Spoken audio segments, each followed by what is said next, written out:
స్కూల్కి వెళ్ళి గంటలు గంటలు ఆడుకుంటాడు.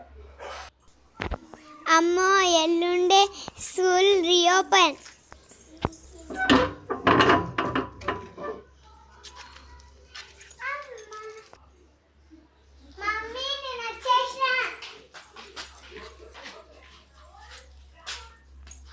అమ్మ రేపు మేము ఎల్లుండి స్కూల్కి కావాలంటే కొన్ని కండిషన్స్ ఉన్నాయి. స్కూల్కే మంచిగా పోరు కానీ కన్ఫ్యూజ్ అంట. మమ్మీ అది కన్ఫ్యూషన్ కాదు మమ్మీ, కండిషన్స్. మీకు వచ్చినంత ఇంగ్లీష్ వస్తుంది కానీ మాకేమో రాదు. నేను ఇప్పుడు స్కూల్ కావాలంటే కండిషన్స్ ఉన్నాయి. అది ఎట్లయినా నేను చెప్పాల్సిందే.